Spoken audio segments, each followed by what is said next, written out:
I've struggled with my sexuality. I mean, in the modern day society, a lot of people does. I don't.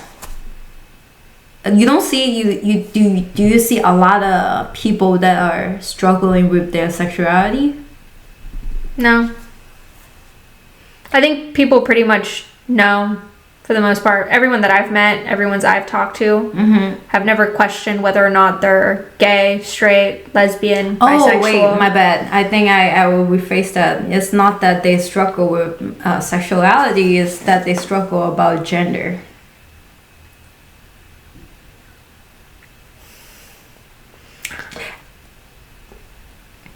Yeah. Okay. Let's just get to the topic at Struggled hand. with my sexuality.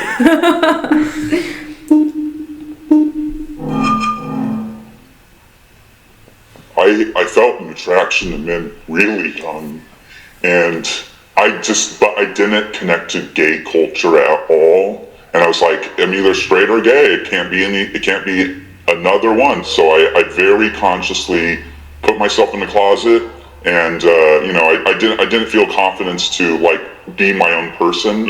Obviously in high school, and slowly but surely, I started to come out to more people and talk about my experience and stuff. But people come out of the closet, that's one thing. That's the second step. The first step is like really kind of like acknowledging it and like loving yourself. And that was the...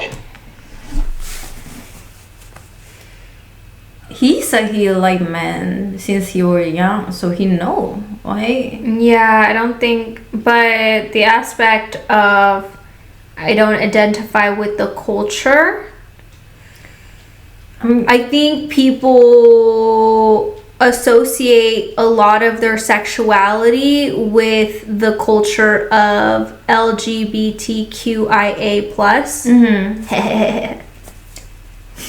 Okay. The fact that I got that right, like, that's a lot of letters. Yeah, it is. I can barely memorize a phone number. Now I only remember first 5. But, what is it called? I think that identifying your sexuality based off a group It's not a good way to establish it. But then that also more that more explains an issue in society of what it happens, how much people want to be a part of a group. That's point out the good part that is like, I don't know. Yeah, it's true. Everybody want to belong to something. Whether you actually not want it, whether you want it or not want it, you belong to some group. You just fall under some group. I was extremely unwanted in high school. For what? Anything. Unwanted? What do you mean unwanted? Like, I wasn't a part of groups that well. Oh, I never felt a part of the group. You never felt a part of Hispanic side, and then you never felt a part of a white side? I felt a part of Asian side. I don't think people realize a lot what it's like to be biracial. Yeah. Share some blood so I can be biracial.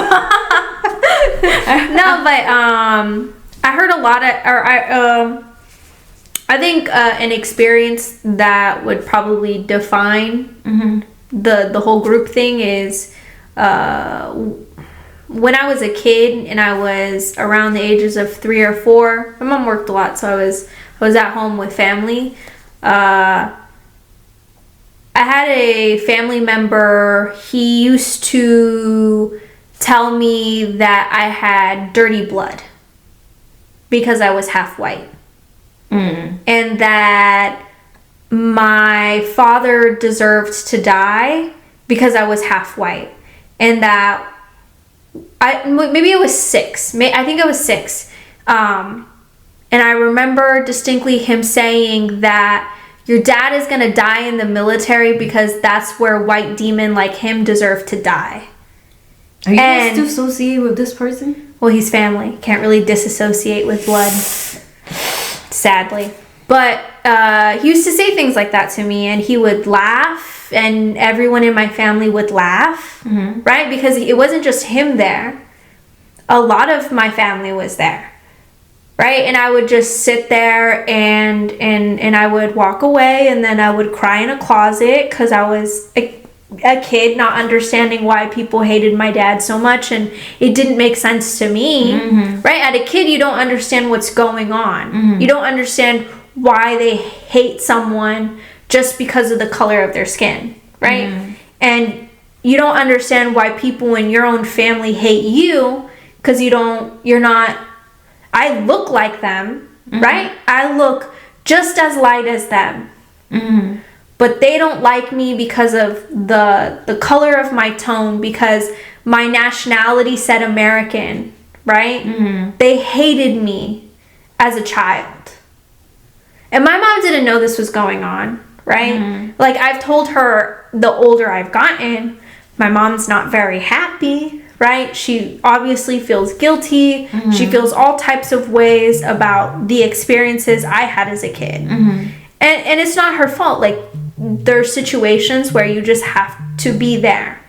And so I was never close to my white side. Not extremely close. Like, obviously I care for my father. I think he's a good person. You know, he came from a very I wouldn't say impoverished background, but you know, my grandfather was a mechanic, and my grandmother was a shift lead at a fast food restaurant. Right? You know, they could pay for their bills, not pay for his schooling. They couldn't really pay for a car, you know, none of those things. He had to do that all on his own. So he came from nothing, like literally being made fun of all throughout high school for being the poorest person there. And he was being made fun of and treated really badly by because they grew up in a very Asian neighborhood, right? Roland Heights is predominantly Asian. My mom still recalls people talking really badly about her because she's Hispanic, and my dad because he was poor and he was white. They just thought it was disgusting, right? So to me, I was never white enough, and I was never Hispanic enough. But whether you like it or not, you still fall into some sort of group, like gender. You still fall into the group that you're female, or you. Yeah, but I've never gotten along with, like, you know me, like, I don't associate with that many people. When I see something where I'm just like, I don't want to be a part of it, I immediately leave. I stop talking. But I completely disassociate. I understand that part, but it doesn't change the fact that he already designed that, like, when he was little, he was attracted to men. That even though you don't like the culture, it doesn't make you a part of the group that you like women. But the thing is that society puts all these pressures to be a part of that group, right? If you're gay, you're like this type of gay. You have to fit some sort of stereotype in the gay universe. I don't know what it's called, but you have to personify one of the stereotypes, right? Like, obviously now in 2023, like, you have things like otters, you have things like bears, you have the jocks, you have the twinks, you have the twonks, you have the zaddies, you know. I just feel like you whole bunch, like, you told me whole bunch word that I don't even understand, but okay. Why? Like, I think people are just like last time when we were acting Jordan Peterson, he mentioned something is so correct. You make the group as your identity, or you make yourself as your identity. Yeah, and I think that I don't think people are taught at a young age to focus on yourself. Right? That's why parents will always say, like, what are you gonna do? You're gonna, just because one person jumps off a bridge, you're gonna jump off the bridge? My mom used to say, because the way I speak, she considered it, I guess, like, I sounded like a very white. So she would be like, why are you talking like such a white person? It's fucking weird. Like, what's wrong with you? Speak like a normal person. But you have blooded. I mean, she meant like the white people on TV, right? Oh. So saying like a lot, right? Or sounding really nasally. She doesn't mean that white or the fact that I speak very like enunciate my words very well. She meant, you know, being like this and like, oh my god, and saying like this. But so this make you who you are. I think, I don't know, maybe. I cannot fake your accent. I couldn't say hi. But no, I think that I think when your parents teach you at a young age that you can't define yourself from a group, obviously you stop trying to define yourself by groups, but generally we're all trying to find someone we can connect to, right? Because if you don't connect with the people at home, and then you see the group that you think you're a part of and you're like, I don't connect with them either, so I must not be a part of them. I think that's what he means. Okay. I overthink it. Or maybe I'm over... Analyze it. Yeah. Either or. Yeah, whatever. For me, and I'm pretty good now. I'm happy and bi. Now, Oh, so very comfortable he's with my not gay. sexuality and He's bisexual, so he likes men and women. So the question was originally asking, were you confused about your sexuality that fit into the criteria or not fit into the criteria? I guess because he was confused that he liked boys, but then at the same time he liked women. But he didn't explain that well, or they cut it out. Yeah, something that I got entirely confused. I thought he was gay the whole time.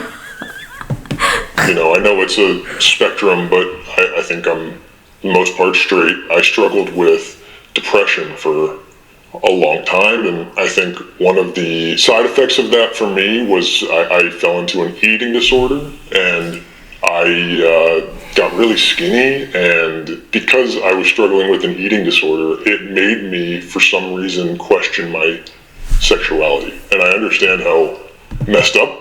I don't get it. I don't really think, maybe he getting too skinny, like to the point that it looks more feminist. That he started thinking, oh, maybe, I don't know. But that has to do more with anxiety, depression. I don't know. I don't, particularly I don't understand it. I don't understand. And it's not for me to understand. Yeah, we are not dumb. Yeah, but I don't understand how becoming extremely thin due to a body dysmorphia disorder, right? Anemia, anorexia. The eating this is it's a form of a body dysmorphia disorder. Oh. You have a distortion of what you're seeing in the mirror compared to what you want. That's what I had before. Yeah, so like bulimia, body dysmorphia. That's what I had. And anorexia is a body dysmorphia disorder, I believe. Please correct me if I'm wrong. This is my interpretation of the classification of the mental disorder, right? Of having what is it? Eating disorder. Eating disorder. I just don't know how an eating disorder, how he connected the dots, right? I don't know how he got from eating disorder to becoming thin, and from him being super thin, it caused him to question his sexuality. Like, I want to know the why. Maybe like other gender didn't, or whatever he into, the part of the sexuality did not find him attractive because he was so thin. Yeah. That I can't see that part, but it's not up to us to judge, because he would know how his body felt, but he at his timeline he felt that is happening when he was having eating disorder. I don't know, because I'd hung out with someone that I found out had found me attractive, right, when I was 18, 17 or whatever. This person was 115 pounds. Oh my god. Okay. At 5'11". Oh wow, he's skinny. We used to let's just nickname him what I used to nickname him in high school, Chopsticks. And ding.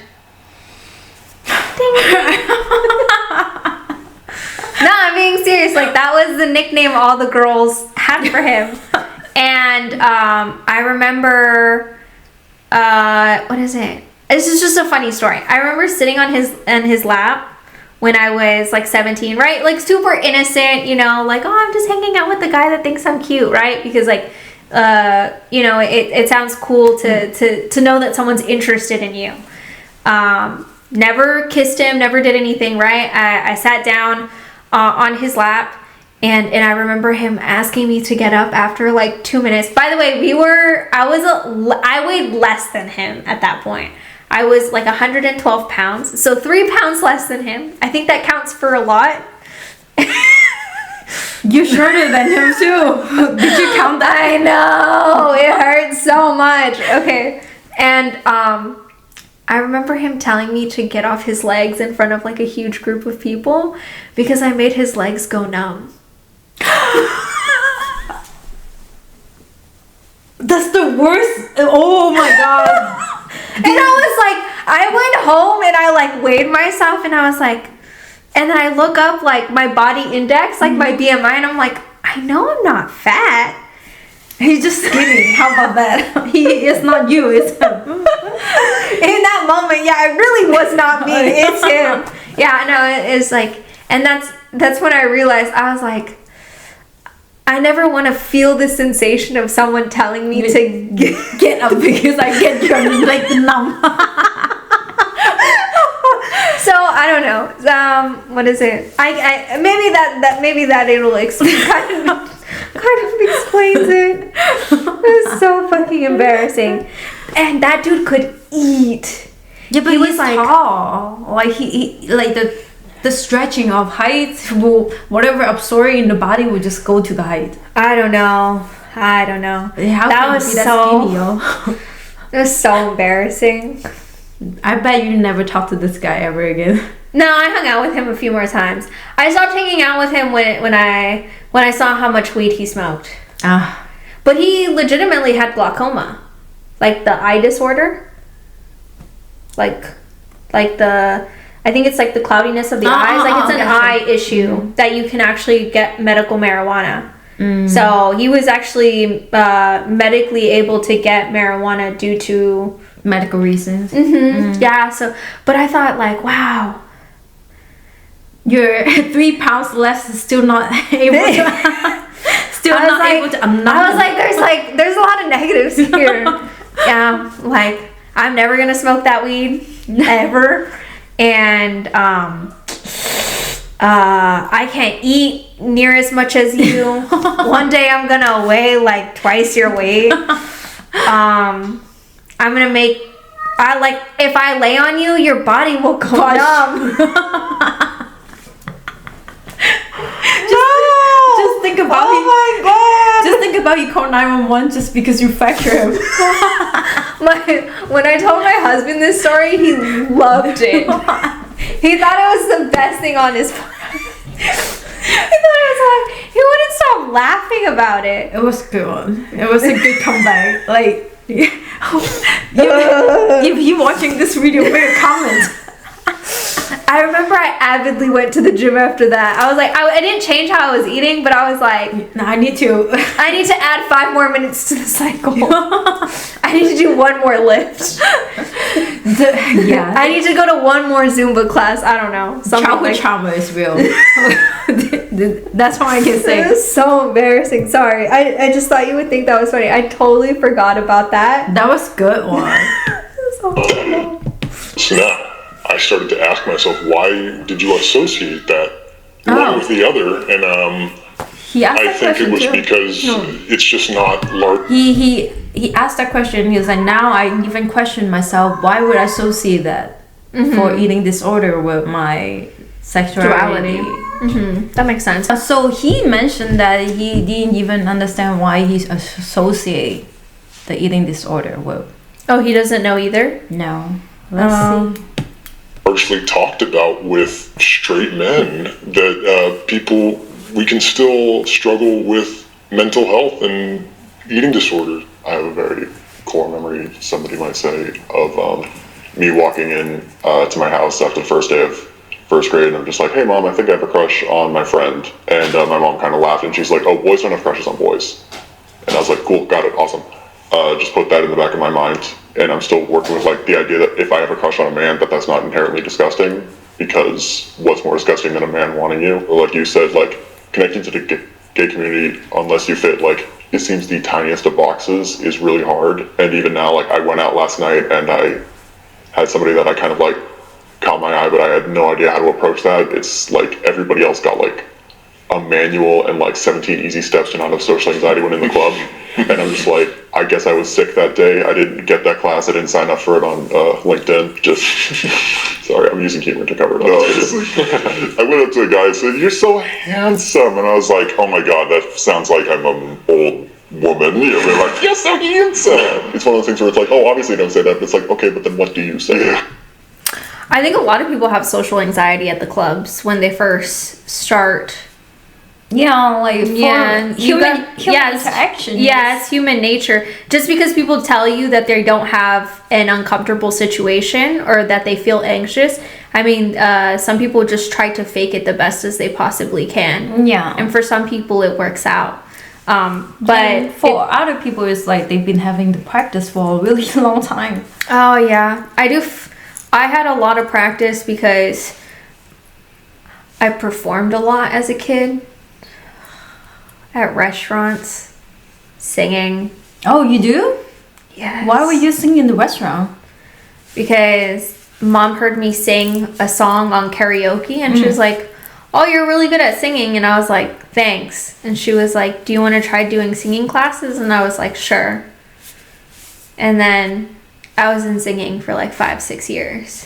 You were? And I would go to like Universal Studios and perform at the restaurants. I would go to It's a Grind or Banana Bay. They have like a live band and stuff like that. There's a lot of videos my mom has of me singing in public. Of like singing in front of like 100 people. So you don't get stage fright? Not necessarily. Like I cringe at it now due to embarrassment. But if somebody like if you have to force to go on stage and suddenly it doesn't bug me. I mean, I have like a prep that I do that I'm used to. I always go into the bathroom and I cry. Right? Why would you do that? I don't know. It's like a thing. But